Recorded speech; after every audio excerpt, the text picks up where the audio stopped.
Infisical Certificate Manager helps teams issue, track, renew, and revoke certificates, TLS, mutual TLS, code signing, and device identity across all of their infrastructure. Every certificate you've ever issued is a timer counting down to an outage. Many teams can't say how many certs they have or where they all live, so certs expire unnoticed and take production services down. And the renewals you do catch can take hours and hours of time, chasing down the owner, generating a CSR by hand, getting it signed, deploying it without breaking the chain. Across an organization, that doesn't scale well, and it can lead to tons of extra work. In this video, I'll walk through certificate management with Infisical at a high level so you can see how all the pieces fit together. If you've seen how Infisical handles secrets, this is very similar. Certificate Manager applies those same principles to certificates. Centralize them, scope access by identity, automate the busy work, and then keep everything auditable.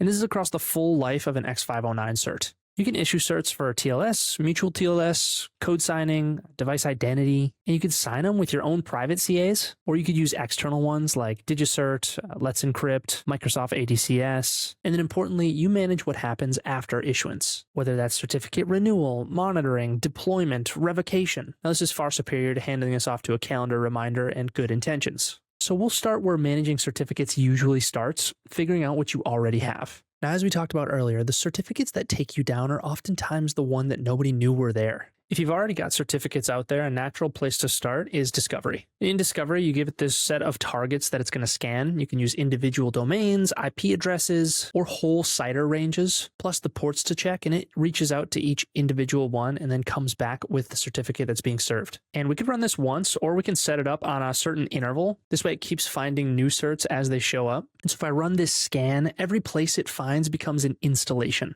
So you're not just seeing the certificates themselves, you're actually seeing where they live. And this is going to feed into our certificate inventory. This is the view that a lot of teams have never had. Every certificate, where it is, when it expires, and then whether it's active, whether it's expired, or already revoked. So we have one place to look instead of asking around to figure out what we have. And this inventory is the foundation for everything else that we'll cover. You can't renew, alert on, or clean up what you're not even aware is there. Before we go any further, let me give you a high-level picture of how the whole certificate lifecycle is managed in Infisical. The way it's organized splits the work into two groups of people. Platform and security admins are going to set the rules centrally. That's the governance layer. And then we have the individual teams working on top of that, issuing and managing certs for their own services. They don't ever need to touch the PKI details underneath. Underneath, there are 5 pieces. A certificate authority, that's going to be the trusted thing that signs. A policy, which is a set of rules that a certificate has to follow. Next, we have a profile, and this is going to be a CA and a policy bundled into a reusable template. An application is going to be a service or a workload that attaches a profile and then issues its certificates through it. And lastly, the certificate itself that comes out on the other end. Now, the first 3 are going to be this governance layer that security admins own. And then the application and the certificate are the things that teams actually work with. We'll take them one at a time, and we'll start at the foundation because a certificate is only as trustworthy as whatever signed it. That's your certificate authorities. You've got 2 kinds here. Internal CAs are a private hierarchy that you run inside Infisical. A root and intermediates underneath it, fully managed for you. Or if you keep your root CA offline and external, which is really common for security conscious teams, you can chain Infisical's intermediates under that root. So Infisical handles the day-to-day signing while your root stays locked away. And when you stand up a CA, you choose whether it's root or intermediate. You set the key algorithm, the validity, the path length, and then your CRL distribution points. We'll come back to this last one when we talk about revocation. And the other kind is external CAs. Authorities you already use connected in. Let's Encrypt and other Acme providers, AWS Private CA, Microsoft's ADCS, DigiCert, Venafi, GoDaddy. And here's the nice part. Whether the signer is a private CA that you operate or a public CA that you pay for, it lives in the same place, and from here out, everything works the same way. Many teams end up with CA sprawl. A public CA for their internet-facing certs, a private one for internal services, maybe another one buried in some cloud account, each with its own console and its own quirks. Infisical connects upstream to all of them, so everything lives under one roof. And Infisical can be your internal PKI source too. So you're not managing 5 consoles anymore, you're just managing 1. Next, we have certificate policies. Policies are how you stop bad certificates from ever being issued. So a policy is a rule book that a certificate has to follow. So a policy might be which domain is allowed, which subject alternative name is allowed, which key and signature algorithms are acceptable, RSA, ECDSA, and our newer post-quantum options. We can also define what certificates are allowed to be used for, and the certificate validity, the longest it's allowed to live. And you don't have to build all of this from scratch. We also have presets for common use cases, whether that's a TLS server certificate or a TLS client certificate for MTLS. And you can tune it from there. And then for each of these, we have an allow, deny, or required field. So if someone requests a cert that breaks this policy, it won't get issued. Now, the team asking for a cert doesn't have to be a PKI expert. They don't have to memorize your naming conventions or your key standards. The policy is just the guardrail. So if a request doesn't comply, it's rejected with a reason instead of quietly turning into a bad certificate. And as we'll see, sensible defaults can fill in most of this for them automatically. So a policy is the rule book. Next, we have a profile, which is what teams actually pick up and use. And a profile is going to bundle a few things together. Our certificate authority, who signs, a policy, so the rules, and then we're also going to have a set of sensible defaults. Things like our validity period, and then our key algorithm and our signature algorithm.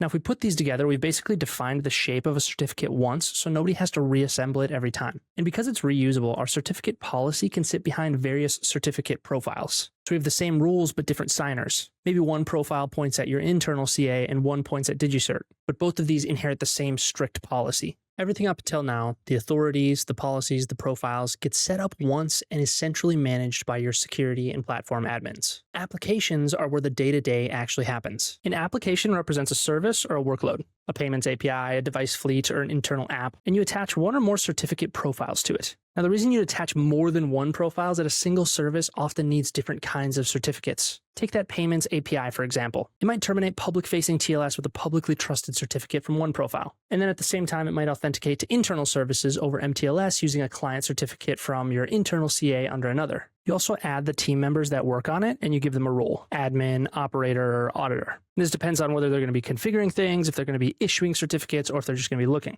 Inside of an application, you'll find its certificates, you'll find its requests, its certificate syncs, and all of its members. This is the team's own workspace. And this is an important boundary as well. One team's certificates don't bleed into another team's. Access is scoped only to the application that you've been added to. So how does a service actually ask for a certificate?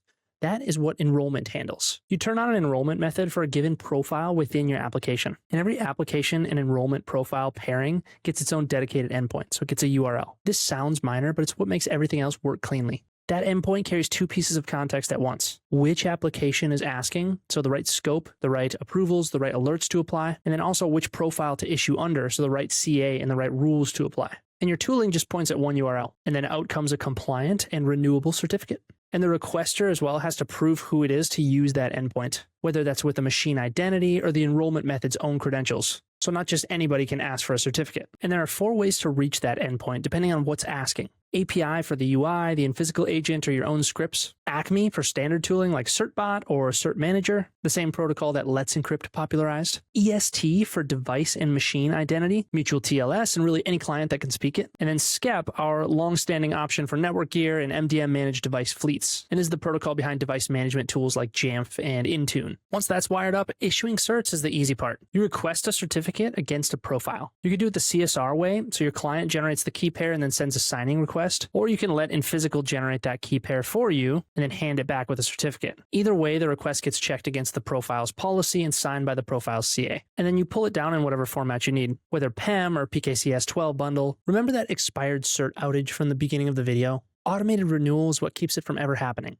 Certificates can renew automatically, and there are 2 modes depending on who you want holding the keys. Server-driven renewal is going to be Infisical handling it for you. It renews the certificate before it expires and then pushes the new one out. And this works when Infisical is handling the key material through API enrollment. The other mode is client-driven, where something on your side, say a cert manager, a cert bot, the Infisical agent, initiates the renewal itself, which is what you want when the private keys need to stay on your side and never leave. Either way, you set how many days ahead of expiry it should kick in. The result is the gloriously boring outcome that you want. Certificates roll over before they lapse, and nobody has their name on a calendar invite, and nobody has to email around CSRs for weeks. Now, automation is great, and it handles the routine, but you still want visibility into what's happening. So you can set alerts on the things that matter in a certificate's life. Things like when one's approaching expiration, when one's issued, when one's renewed or revoked. And those alerts reach you where your team already works, whether that's email, Slack, PagerDuty, or a webhook into your own systems. Expiration alerts are going to give you a heads-up window before the date, so even in the rare case the renewal needs a human, you hear about it early and not during a customer outage. A certificate isn't useful until it's actually on the system that needs it. And we don't want this to be a manual, error-prone step. Upload it to the load balancer, drop it in the right store, restart the service. Infisical certificate syncs handle that for you. AWS Certificate Manager and Elastic Load Balancer, AWS Secrets Manager, Azure Key Vault, Cloudflare Custom SSL, Chef, NetScaler. And if you're on Kubernetes, Cert Manager can issue the certificate from Infisical over Acme and store that certificate straight into a Kubernetes secret. The nice part is that when the certificate auto-renews, the sync repushes it automatically. So the new cert lands exactly where the old cert was on its own. There's also the certificate agent, a small daemon that you run on your own servers. This requests the certificate from Infisical, writes it to disk wherever your service expects it, and then keeps it renewed automatically before it expires, even reloading the service for you afterwards. And if you'd rather wire things up yourself, you can always just download the certificate directly as well. Either way, renewal and deployment stop being two separate things you can forget. Now, on the note of access, not every machine or user should be able to issue any certificate they want. Earlier, we saw roles scoping who can do what inside of an application. On top of that, we can gate issuance with approvals. So a request for a sensitive certificate can sit pending until the right person signs off. It is going to be the same shape as a pull request review. And because automated systems still need to move fast, a machine identity can be allowed to bypass this when it's appropriate. So you're not blocking a deployment pipeline on a human click. And every action lands in the audit log.